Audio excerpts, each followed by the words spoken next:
नमस्कार दोस्तों, cinematic unfold में आपका स्वागत है।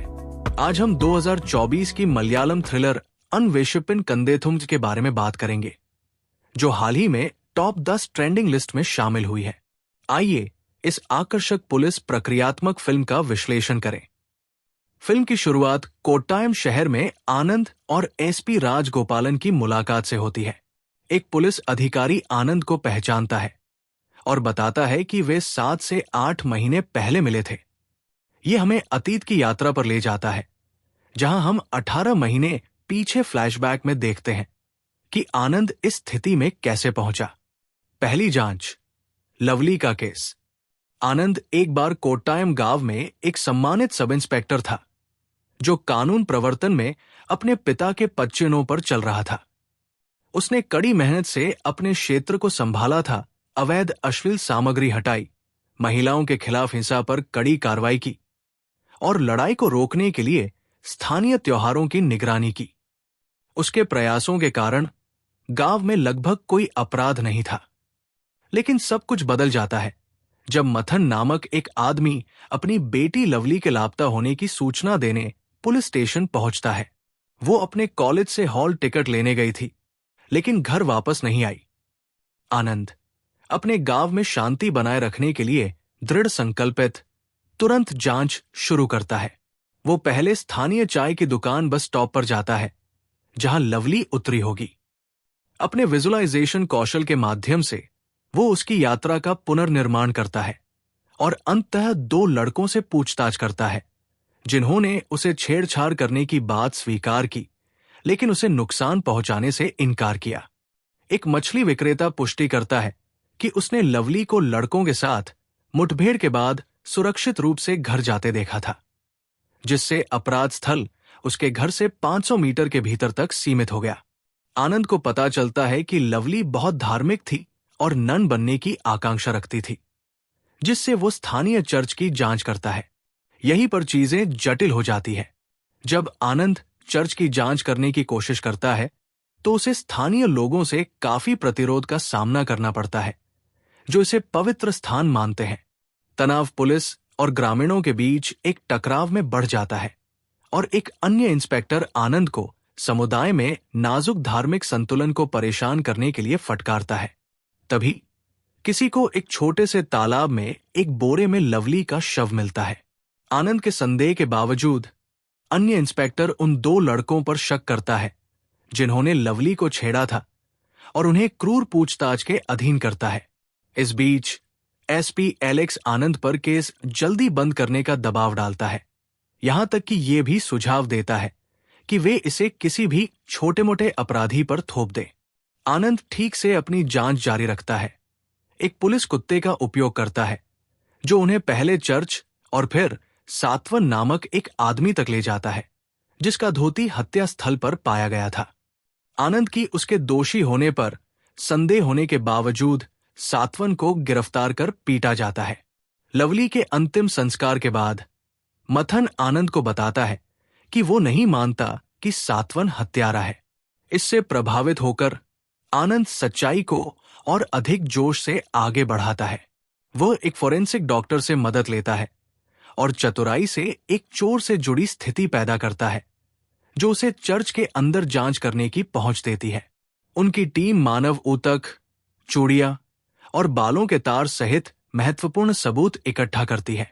फोरेंसिक रिपोर्ट सच्चाई का खुलासा करती है। लवली की हत्या ब्लेसी, फादर थॉमस की बहन और उसके प्रेमी वासु ने की थी।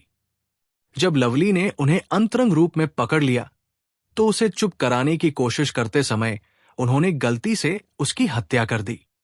प्रमुख सबूत, घटनास्थल पर पाए गए ब्लेसी के विशिष्ट रंगीन बाल। वो गांव की एकमात्र लड़की थी जिसके बाल रंगे हुए थे। जब पुलिस वासु को गिरफ्तार करने की कोशिश करती है, तो वो बच निकलता है और एक गुजरती ट्रेन के टकराने से भयानक अंत का सामना करता है। केस को सुलझाने के बावजूद आनंद और उसके 3 कांस्टेबल चंद्रन, हसन और सुक्कुमरन संदिग्ध को भागने देने के लिए निलंबित कर दिए जाते हैं। दूसरी जांच, श्रीदेवी की हत्या। वर्तमान समय में एसपी राजगोपाल आनंद को एक चुनौतीपूर्ण पुराने केस का काम सौंपता है। 6 साल पुरानी एक हत्या जिसे 2 पुलिस विभागों और यहां तक कि FBI शाखा भी नहीं सुलझा सकी। आनंद अपने करियर को बहाल करने की उम्मीद के साथ स्वीकार करता है। हालांकि राजगोपाल उसे चेतावनी देता है कि वो खुद किसी को गिरफ्तार न करे। आनंद और उसके 3 निलंबित सहकर्मी चिरुबल्ली गांव जाते हैं, जहां उन्हें तुरंत दुश्मनी का सामना करना पड़ता है। गांव के अध्यक्ष पायालू ग्रामीणों को पुलिस के साथ सहयोग न करने के लिए उकसाते हैं। पिछली जांचों के दौरान उन्हें सहन करनी पड़ी कठोर पूछताछ का हवाला देते हुए वे सेवानिवृत्त कांस्टेबल रविंद्रन से मिलते हैं, जो पीड़िता श्रीदेवी की पृष्ठभूमि साझा करता है। उसके माता पिता उच्च जाति के परन गोदन और निम्न जाति की मरियम्मा थे, जो परिवार की इच्छाओं के खिलाफ भाग गए थे। उसके पिता के दुर्व्यवहारी बनने के बाद मरियम्मा ने एक दर्जी के रूप में काम करके अकेले श्रीदेवी को पाला। श्रीदेवी को रोमांटिक उपन्यास पसंद थे और कथित तौर पर उसका गांव के बाहर किसी के साथ संबंध था। उस दिन उसकी हत्या कर दी गई जब वो भागने की योजना बना रही थी। ग्रामीणों के प्रतिरोध के बावजूद आनंद एक सौदा करता है, उसे 5 दिन दे, और अगर वो केस नहीं सुलझा सकता तो वो उन्हें शांति से छोड़ देगा।